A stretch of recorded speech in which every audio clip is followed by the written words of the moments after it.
Dodge City and in the territory on west, there's just one way to handle the killers and the spoilers, and that's with a U.S. Marshal and the smell of gun smoke.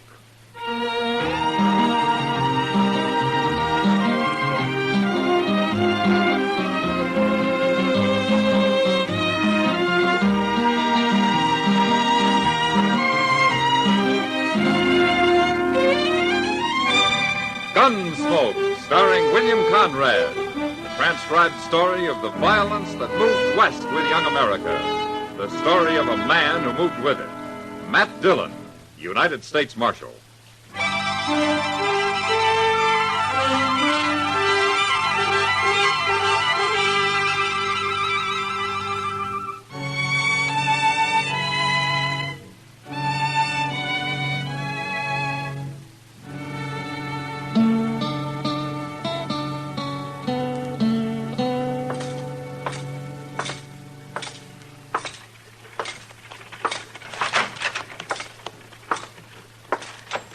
Good morning, Chester. Morning, Mr. Dillon. Is the prisoner awake yet? Yes, sir, he's awake, but he's sort of wishing he wasn't. No? Not after last night. I never saw Bob Adams that drunk before.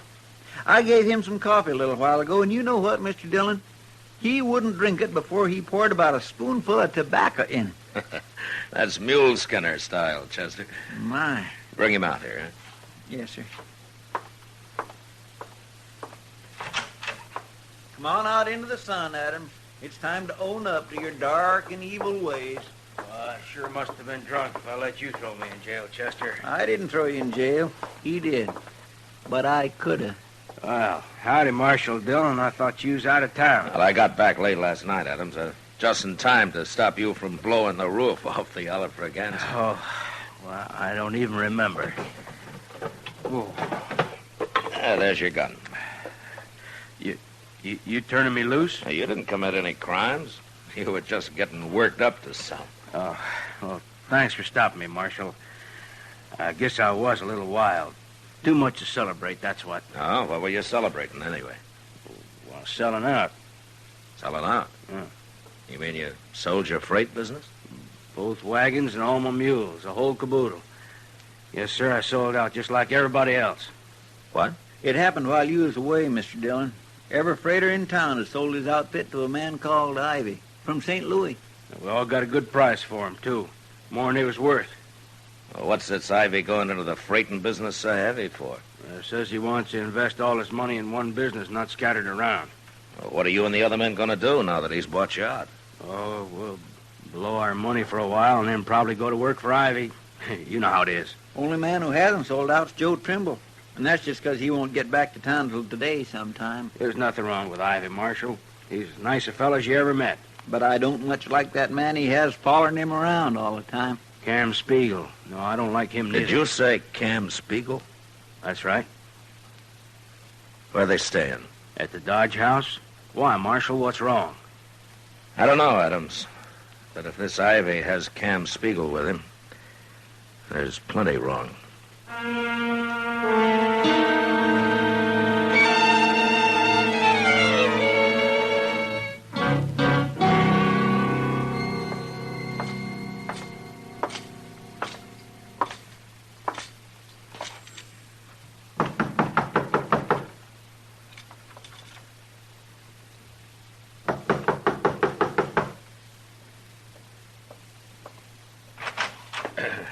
Your name, Ivy? Oh, yes, it is. What can I do for you? I'm Matt Dillon, Ivy. I'd like to talk to you. Oh, you're the U.S. Marshal here. That's right. Well, come in, Marshal, come in. I've been wanting to meet you. Well, Marshal, Dodge acquired a new citizen while you were away. Yeah. I've set myself up in the freighting business. And as soon as I buy out Joe Trimble, I'll start running it. Well, that's fine, Ivy. But there isn't much money in freighting. None of these men you bought out are exactly rich. It's like any other business, Marshal. It depends on how it's run. Ah. You've had a lot of experience hauling freight, huh? Oh, none at all, but I hope to learn. Of course, I'll just manage the business, you understand? Ivy, I'm curious about two things. Tell you anything you want to know, Marshal. I realize my methods are a little unusual. Like paying these men more than their outfits are worth? Oh, I did that just to be sure nobody could say I'm unfair. And also because I don't want to be bothered with any competition once I get started. What was the other question, Marshal? Cam Spiegel. Cam. Yeah. Oh, well, he works for me. Most businessmen don't need a man like Cam around. Well, I agree, Marshal. But you see, I brought a lot of money with me from St. Louis, and I hired Cam for protection, you might say. Oh, here he is now. Cam, this is Marshal Dillon. Really is, ain't it? Oh, you know him? Me and the Marshal have known each other a long time, Ivy. Fact is, he run me out of Amarillo once. Ain't that right, Marshal? You give me the same reasons and I'll run you out of Dodge, Cam. Maybe I don't run so easy as I did then. Oh, come now, gentlemen. I'm sure there won't be any trouble. Marshal, Cam's hired as my bodyguard. And if he goes beyond that, I'll fire him. Might be too late by then, Ivy. But he can stay around. Both of you can. Till I find out what you're up to.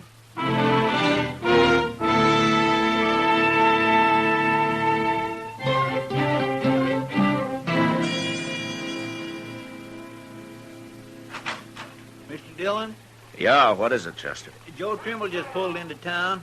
He's with his wagons outside here. He'd like to talk to you. Oh, okay.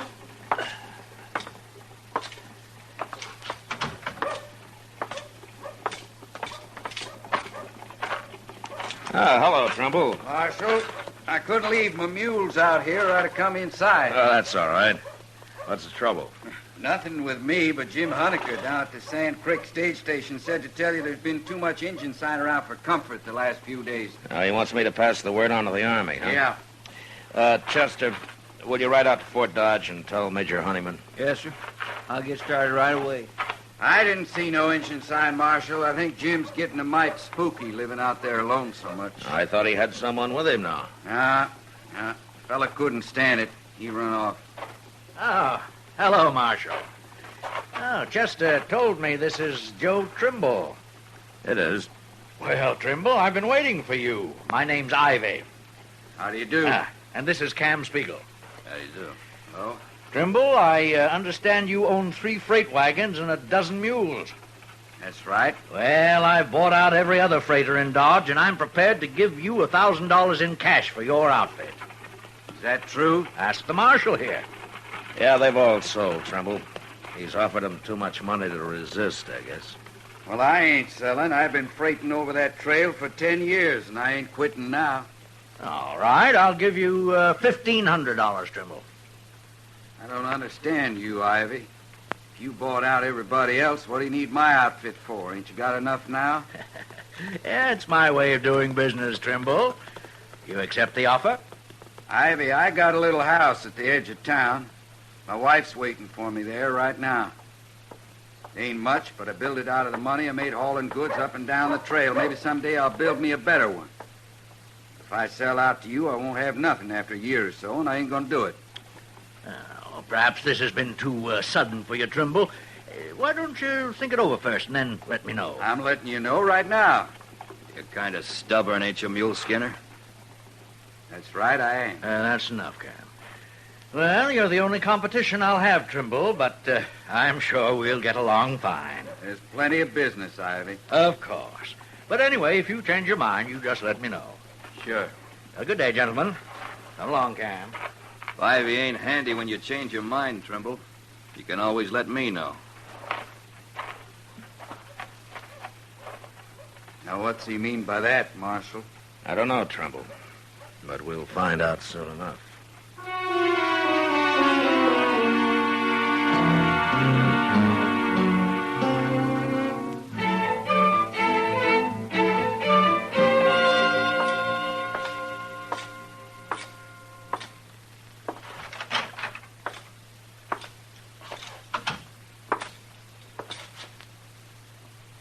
Chester, what are you doing? What is all this? Curtains, Mr. Dillon. Curtains? Well, what for? Well, sir, a girl I know got some new ones, and she gave me these, and I thought nailing them up would make this place a little more inviting, if you know what I mean. A jail inviting? Oh, well, Mr. Dillon, I don't aim to hang none in the I cell. don't aim for you to hang 'em anywhere. Now pull 'em down and throw 'em out. Yes, sir. But that little girl's sure going to be mighty She disappointed. threw 'em out herself, didn't she? Thrills. Marshal? Oh, hello, Chester. Hello, Trimble. You want to buy some... Chester. Marshal, you know what that man Ivy's done now? What, Trumbull? Well, you remember yesterday how he tried to buy me out, and I couldn't understand why he needed every last freight outfit in Dodge? Now, you know now, huh? I sure do. Marshal, just this morning, Ivy's doubled the usual prices for freighting. Doubled? That's what he did. Every merchant in town's hopping mad about it, too. They all come to me and want me to do all their freighting, but of course I can't. Not with only 3 wagons. Yeah. So that's Ivy's way of running a business right. He come to see me, too. Well, what'd he want? He said if I doubled my prices, too, then everything'd be fine. But if I didn't, it'd be unfair competition for him. You gonna do it? Of course I ain't. I'm an honest man, Marshal. Then you're in trouble. Bad trouble. What for? When are you making your next trip, Trimble? Oh, we're getting loaded now. I'm leaving for Sand Creek in the morning. I think I'll kind of ride along with you, Trimble. But don't say anything to anybody about it, huh? Oh, it's that other fella, ain't it? That Cam Spiegel. That's what Ivy hired him for, Trimble, in case he ran into somebody stubborn. Like you.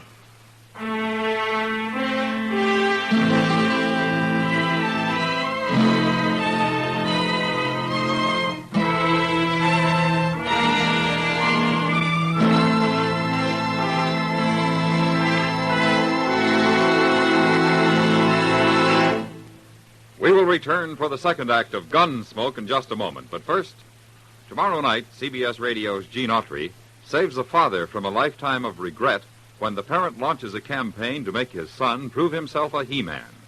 Riding an outlaw bronco is part of the curriculum that worries Gene so much.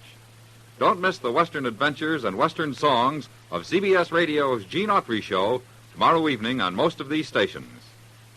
Now the second act of Gunsmoke.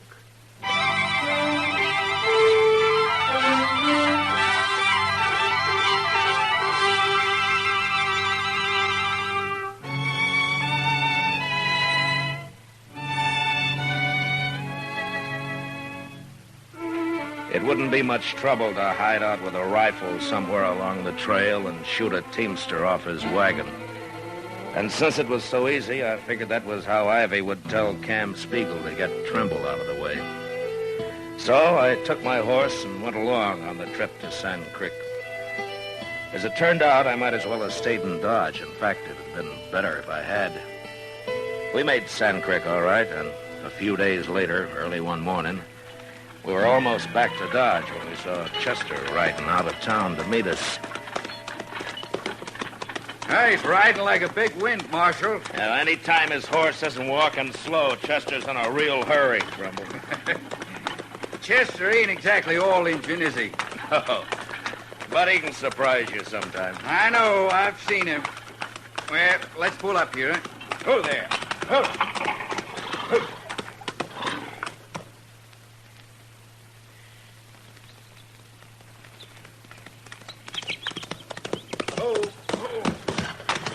I was hoping I'd find you close by. Is there anything wrong, Chester? Yes, sir, there sure is.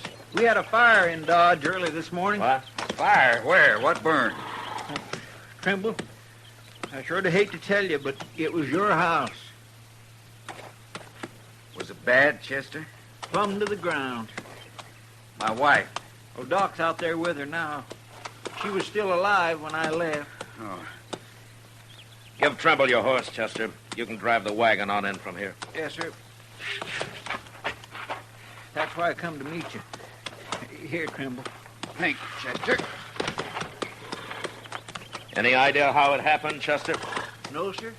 Nobody has. All right, we'll see you in Dodge. Let's go, Trimble.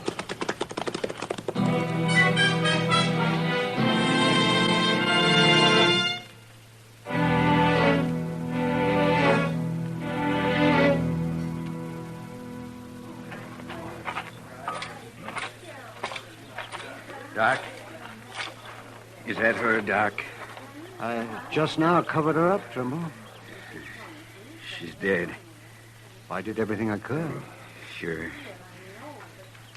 Sure, of course you did, Doc. I don't know how she lived as long as she did. They weren't able to get her out soon enough, Trimble, but she was so far gone when they did. Well, she didn't suffer much. You can be sure of that. She must have been awful scared, though. Now, you leave her to me now, Trimble. I'll take care of her and let you know when you can come and get her. She was asleep when it happened, or she'd have had no trouble getting out. Yeah, she was asleep, yes. And how'd the fire get started? She couldn't have spilled nothing. Well, I don't know, Trimble. Nobody does. Doc, who saw the fire first?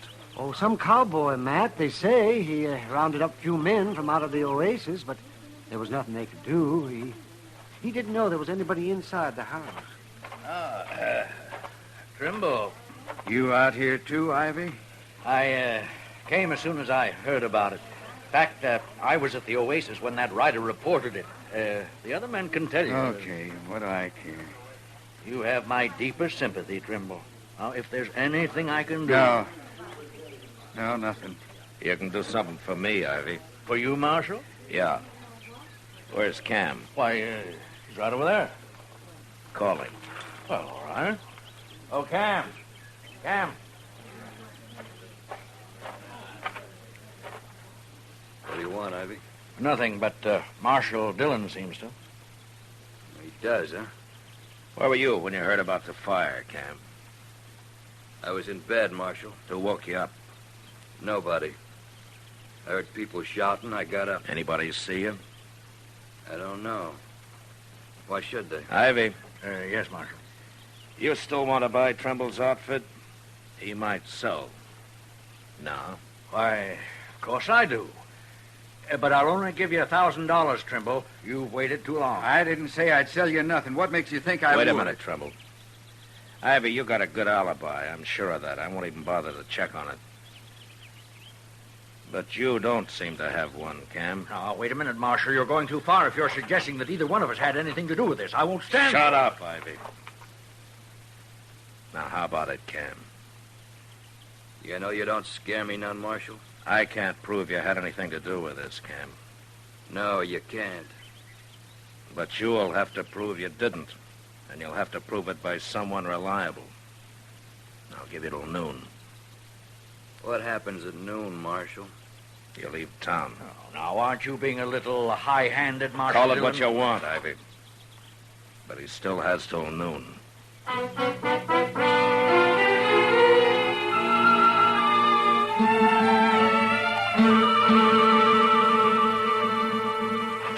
Matt? Yeah, what is it, Kitty? Matt, look at this. Huh? That's $300. Uh-huh. What's this for? I want you to take it and give it to Cam Spiegel. Cam. I got it from him. Along with a hint that if I didn't take it, I'd end up in a ditch with a bullet in my head. Oh. You were supposed to be with Cam last night, is that it? That's it. And the idea is that if I alibi for him, you'd believe it. Oh, Cam's right, Kitty. I would. And it's up to you how you get the money back to him, Matt. But couldn't you stuff it into a shotgun and give it to him that way? I've often said it's a good thing you're not a man, Kitty. If I were, I probably wouldn't be any better than the rest of you. Well, it's almost noon. Matt? Yeah. I'll buy you a drink after. How can you? You just threw away $300. Matt.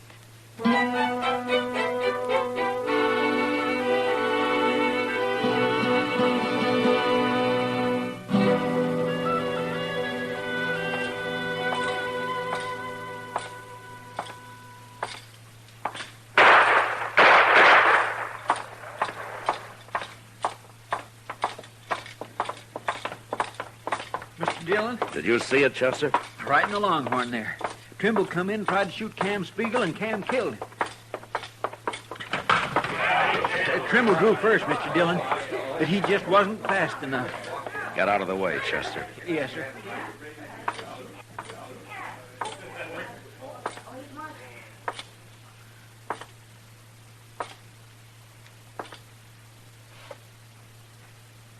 tried to kill me, Marshal. It was self-defense. He drew first. Cam, I've changed my mind about your leaving town. What? You're going to jail instead. Jail?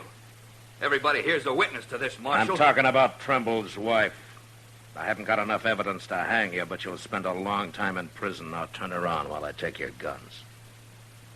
Told you before, Marshal, I don't scare so easy as I once did. You're under arrest, Cam. No. Not yet, I ain't. All right, quiet, everybody.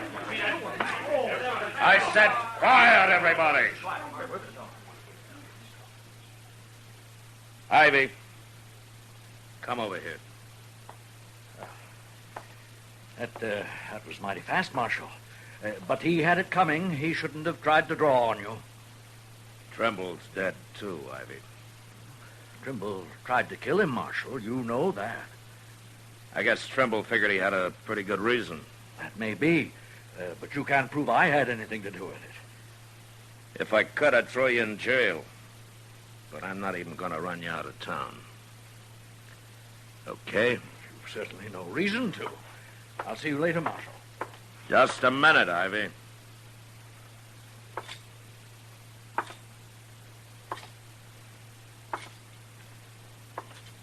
Here. Here's $300 Cam gave to Kitty to alibi for him. Somehow she didn't want to do it. I don't know anything about it. Why, give it to me. Take it, Ivy. It was your money in the first place. Cam was just working for you. I won't stand for this, Marshal. You have no right. You know, the Trimbles were pretty well liked around here, Ivy. You just might get out of town alive. If you hurry.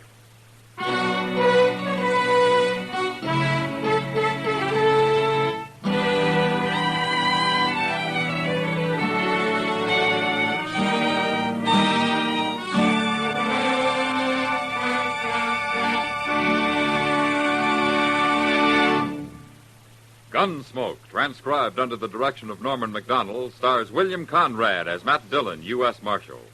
Tonight's story was specially written for Gunsmoke by John Meston, with music composed and conducted by Rex Corey. Featured in the cast were Joseph Kearns, Herb Ellis, Vic Perrin, and Jack Crucian. Harley Bear is Chester, Howard McNear is Doc, and Georgia Ellis is Kitty. Gunsmoke has been selected by the Armed Forces Radio Service to be heard by our troops overseas. Join us again next week as Matt Dillon, U.S. Marshal, fights to bring law and order out of the wild violence of the West in Gunsmoke.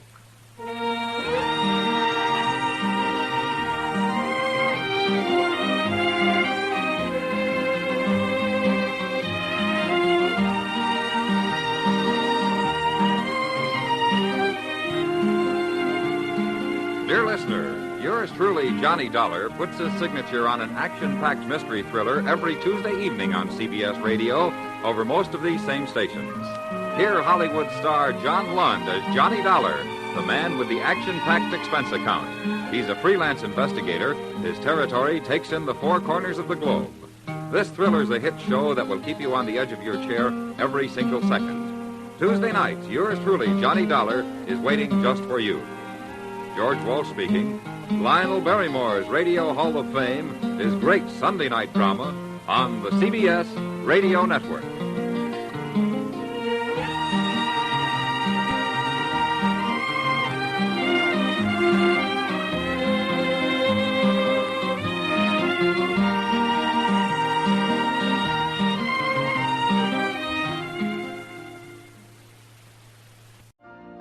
You've been listening to the OTR Gold Network. Find more classic radio at otrgold.com.